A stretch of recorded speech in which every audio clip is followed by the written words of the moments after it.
ओम Saini sir आपके पास मैं आऊँ, आपने बहुत सारे चुनाव देखे हैं, जिस तरीके की परिस्थिति बनी है, तेजस्वी यादव कह रहे हैं कि जो कार्यकर्ता हैं, जो लोग हैं, जो चुनाव में लगे हुए हैं, वो इलेक्शन की जगह पर जाएँ, मतगणना स्थल पर जाएँ, तो वो अपने साथ में माला, मिठाई और उसके साथ लाठी लेकर के जाएँ। कहाँ खड़े हो गए सर हम? ये वोट वोट चोरी ने हमें कहाँ पहुँचा दिया कि आज हमें इस तरीके की बातें करनी पड़ रही है। मतगणना स्थल जब मतगणना होती थी सर, आपने इतने इलेक्शन देखे हैं, मैं भी जब से देख रहा हूँ इलेक्शन पिछले कम से कम 15 सालों से ठीक से एक 10 साल से तो 10, 11, 12 साल से तो पत्रकारिता के तौर पे ही पत्रकार के तौर पे मैं देख रहा हूँ। कई बार मैं इलेक्शन में मतगणना स्थल पे पूरे-पूरे दिन रहा हूँ, बाकायदा अंदर रहा हूँ। लेकिन कभी ये परिस्थिति नहीं आई कि कोई नेता ये कहे कि वहां पर लाठी लेकर के जाना। कहाँ खड़े हो गए हम? क्योंकि वहां तो हमेशा मिठाइयां बंटती थी, मालाएं पहनाई जाती थी जीत पर। अब लाठी की जरूरत पड़ गई है। राम प्रकाश जी धन्यवाद। मैं जो सवाल आप पूछ रहे हैं ये बड़ा आश्चर्यजनक क्यों लगता है। ये इंस्टीट्यूशन इतना इज्जत वाला था, विश्वास वाला था कि इससे कभी इस तरह के शक नहीं हुए कि चुनाव आयोग भी खरीदा जा सकता है या बेईमान हो सकता है। ये पिछले कुछ सालों का ही सिलसिला है जो चुनाव आयोग पर सीधा सीधा निशाना लगने लगा है। और उसकी वजह है कि जिस तरीके से चुनाव आयोग के का निर्माण किया जाता है, उस इंस्टीट्यूशन को बनाया जाता है, जिसमें से जनमानस का जो चेक था, जो संतुलन बनाए रखने के लिए जरूर था कि कौन लोग इसके जिम्मेवार होंगे, उन सबको रद्द करके और जो नया गठन किया है वो तो बिल्कुल लगता है सत्ता के मुताबिक चलने वाला, और वो लगातार हम देख रहे हैं कि एक आश्चर्य की बात थी तब से ही। और दुर्भाग्य ये है कि ये दौर ऐसा रहा है कि मेन मीडिया जिसको कहा जाता है, जिसके पास में सारे साधन है पूरे देश में पहुंचने के, उसने अपनी सारी जिम्मेवारियां एक तरफ रख करके और सत्ता के साथ में जैसा गठबंधन बनाया, उसका परिणाम है ये। तो अब तो आश्चर्य नहीं होता। और जो कुछ तेजस्वी कह रहे हैं उसके पीछे सच ये है कि जिस तरीके की चोरी की जाती है, वोट चोरी का जो सारा सिलसिला खुलासा किया है राहुल ने, उसको हम नजरअंदाज तो नहीं कर सकते। वो तो सत्य है, ऐसा सत्य है जो शायद पूरी दुनिया ने देखा है। और उसके बाद में भी अगर कोई हमारी डेमोक्रेसी पे इतराता हो तो मुझे आश्चर्य होगा। हमने तो डेमोक्रेसी का दूसरा ही स्वरूप देखा है जिसका कॉन्स्टिट्यूशन में वर्णन है, और उस कॉन्स्टिट्यूशन को राहुल बार बार दिखाते हैं और सामान्य जन को भी याद कराना चाहते हैं कि सब चीजों से आजाद होकर के इसकी रक्षा करो, वरना तो उसके बाद में कुछ रहेगा नहीं। और यही वजह है कि बिहार में जिस तरीके का उबाल देखा था, ऐसा उबाल मतदाताओं में, ऐसा उत्साह पहली बार आपके लिए लोग मतलब एक अरसे के बाद में सन 70 में मैंने देखा था कि गरीबी हटाओ के नाम पर किस तरीके से मिसेस गांधी के लिए सारे लोग आगे आ गए थे। और मैंने 77 में देखा था कि तानाशाही के खिलाफ किस तरीके से लोग एक पार्टी में इकट्ठा होकर के और अपनी बात कहने के लिए जमा हुए थे, वो भी देखा है।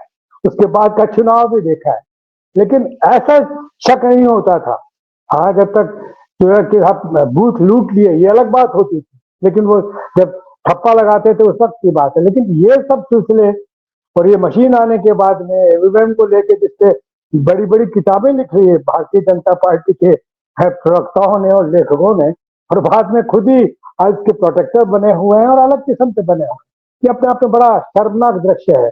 और अब जो बन रहा है, सच यही है कि आप जो कुछ आपके फेवर में या जो इकट्ठा हो गया है और जिसका खुलासा होना चाहिए, उसको अगर लूटने की चेष्टा की जाए तो आप यही करेंगे, क्योंकि आपकी विक्ट्री तो तय है, इसमें कोई शक नहीं। जिस तरीके से मतदान हुआ उसके अंदर, तो अगर उसमें उसको कोई छीनना चाहेगा तो उसके लिए एक संकेत है कि उसके लिए भी लोग तैयार हो गए हैं। और माला के साथ में लाठी लेकर जाने का जो तेजस्वी का जो बयान है वो इसीलिए है। और ये दुर्भाग्य है हमारे हमारे जनतंत्र के, जो लोग इस वक्त जनतंत्र को निभाने का काम कर रहे हैं और बनाए रखने का काम कर रहे हैं, लेकिन दरअसल सत्ता उसको अपने तरीके से स्थापित करना चाहते हैं, उसका विरोध तो होगा और लगातार होता रहेगा। और यही वजह है कि तेजस्वी ने कहा कि आप ये करके जाइए, क्योंकि अभी तो बहुत सारे रास्ते हैं। अभी तो ये भी है कि अगर आप उस हैसियत में नहीं आए तो फिर राष्ट्रपति शासन लगाया जा सकता है, क्योंकि सत्ताधारी दल तो वहां पर भारतीय जनता पार्टी है। वो ये कह सकती है कि सब हम बनाएंगे, और फिर लोगों को खरीदने का एक फिल्मोर है जो हमारे गृह मंत्री साहब ठीक से वाकिफ हैं इस बात से, और सुना है कि वो आपके 7 दिन तक तो पटना में ही बैठे रहेंगे और ये सब चीजें देखेंगे। और अगर मौका मिलेगा तो वो जैसे जीडीयू में भी में देखने को मिला है कि लोग किस तरीके से अपने आप को अलग करके कुछ पैदा करने की चेष्टा कर रहे थे। लल्लन सिंह वगैरह जिस तरह की बात करते रहे हैं, तो बहुत संभावना है उनके लिए अभी। तो ऐसे में अगर लाठी की बात की जाती है तो सचमुच में एक संकेत है कि लोग इसे बर्दाश्त नहीं करेंगे, और उस संकेत को समझना चाहिए और जनतांत्रिक ताकतों को एकजुट होकर के सचमुच में इस इस वोट को बचाना चाहिए। इसका जो परिणाम है इसको बचाना चाहिए, और उसके के लिए जनतांत्रिक तरीके से ये सारी बातें की जानी चाहिए। मैं नहीं कहता लाठी लेके जाइए, लेकिन ये संकेत है कि नाराजगी का स्वर कुछ ऐसा है जो कुछ भी कर सकता है, अराजकता अराजकता फैल सकती है। अब उससे बचने के लिए, उससे बचाए रखने के लिए और एक रास्ता दिखाया है। बाकी ये तो तय है कि जिस तरह का मतदान हुआ उसमें महागठबंधन के सामने एनडीए कहीं टिकता नहीं। जी, मेरा सवाल ये है सर कि इसके पहले जो चुनाव होते रहे, उसमें प्रधानमंत्री और होम मिनिस्टर जो गृह मंत्री रहे उनका क्या रोल रहता था? चाहे वो कोई भी सरकार रही हो, कांग्रेस से लेकर के बीपी सिंह चंद्रशेखर होते हुए, अगर चुनाव के दौरान हुए, तो क्या रोल रहता था? कितनी रैलीज़ ये लोग करते थे? किस तरीके के भाषण देते थे? ज़रा मैं 1-2 मिनट में इसको समझना चाहता हूँ अपने दर्शकों के लिए कि क्या रोल वो प्ले करते थे? क्या बदला है आज नरेंद्र मोदी और अमित शाह के दौरान? एक एक दृश्य आप देखिए, जब पंडित नेहरू इस देश के प्रधानमंत्री होते थे तो समाचारी को लेकर के कुछ सवाल उठे, और वो सवाल उठाने वाले राहुल के दादा थे लोकसभा के अंदर। और नतीजा ये हुआ कि उसके तत्काल उनको त्याग पत्र देना पड़ा। पहले जब भी ये अब त्याग पत्र दे देना चाहिए जो कहा जाता है, इसको कोई अब चर्चा ही नहीं करता। ये मॉरलिटी हुआ करते थे कि जब आपके बारे में इस तरीके की बात कही जा रही है, ऐसे सबूत मौजूद है, तो आप बैठे कैसे हैं वहां पर? प्रधानमंत्री स्वयं ले ले या प्रधानमंत्री स्वयं दे दे, ऐसा कुछ होना चाहिए। वो सारा माहौल ही समाप्त हो गया है, और अब इन सब डेमोक्रेटिक डिमांड का कोई पहचान नहीं रही।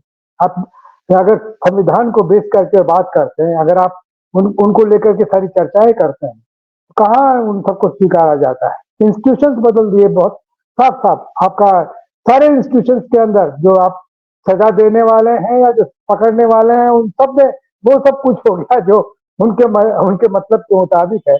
और दुर्भाग्य ये है कि ये कोई ऐसा झुंड तो है नहीं कि पता नहीं कहां से आ गया।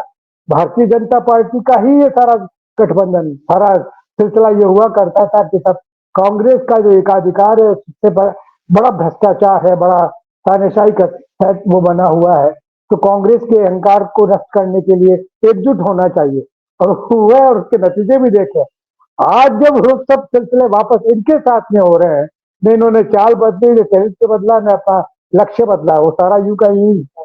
और उसको लेकर के वो लगातार लोग अब, लेकिन इनके साथ में जुड़ने वाले लोग भी नहीं सोच रहे हैं। दुर्भाग्य यह है इस बात का। पहले तो कांग्रेस में ही विकल्प जनता पार्टी का जन्म देखिए ना आप।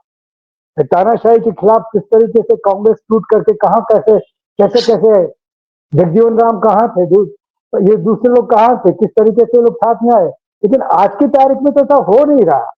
मतलब कहीं गलती से भी माननीय प्रधानमंत्री के बारे में कुछ अगर कह दिया जाए तो तत्काल बड़ा उल्टा सीधा होने लगता है। तो ये सारी परिभाषाएं बदल रही है, मॉरल नाम की चीज नहीं है। ये 10-12 साल का ही सिलसिला है जब से शासन में प्रधानमंत्री हमारे नरेंद्र मोदी बने हैं। इन्होंने पता नहीं कौन सा मॉडल अडॉप्ट किया है। जो जो गुजरात में किया था उसके तो बड़े चर्चे, और पूरी दुनिया जानती है। उससे तो देश का सौहार्द का जो सिलसिला बना है, आज तक हम भुगत रहे हैं। ऐसे में इनसे अपेक्षा करना बहुत गलत है।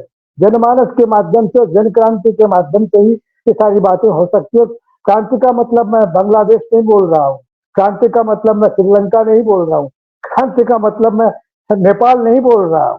हमारा हिंदुस्तान में अभी गांधी जी का सिलसिला है, जो उन्हीं के रास्ते पे चल करके सारी चीजें हासिल की जा सकती है, और वो करना चाहिए। अगर जिंदा कौम है तो लोहिया की तरह से बोलना चाहिए कि 5 बरस इंतजार नहीं करना है, तत्काल हमें हासिल करना है। तो ये सब डेमोक्रेटिक तरीके हैं। इन डेमोक्रेटिक तरीकों से ही कुछ किया जा सकता है, वरना ये तो आप देखिए जिस तरीके से फौज वहां पर शासन बनाए रखने के लिए जो इकट्ठी की है बिहार के अंदर, तो क्या संकेत दे रही है? डरा रहे हैं वो ना। क्या अगर आगे ऐसा हुआ तो फिर हम क्या करेंगे? उसी तरीके से जो हमारे गृह मंत्री वहां विराजे हैं, वो क्यों विराजे हैं? राष्ट्रपति शासन का भय क्यों दिखा रहे हैं? कि उनको ये तो पता लग गया कि उनके पास में बहुमत वाला सिलसिला नहीं है, इसलिए राष्ट्रपति के शासन का रास्ता भी ढूंढने लगे हैं। वहीं बैठ करके सारी चर्चाएं कर रहे हैं, कैमरे ढकते हैं, ये सारे कारण इस तरीके से चेष्टा कर रहे हैं। तो ये हम ये मैं जिस जमाने का हूँ, या मैंने जो डेमोक्रेसी देखी है, या मैंने जो डेमोक्रेसी 10 वर्ष पहले तक जी है, वैसी डेमोक्रेसी तो अब नजर नहीं आ रही। आश्चर्य हो रहा है इस बात में। जी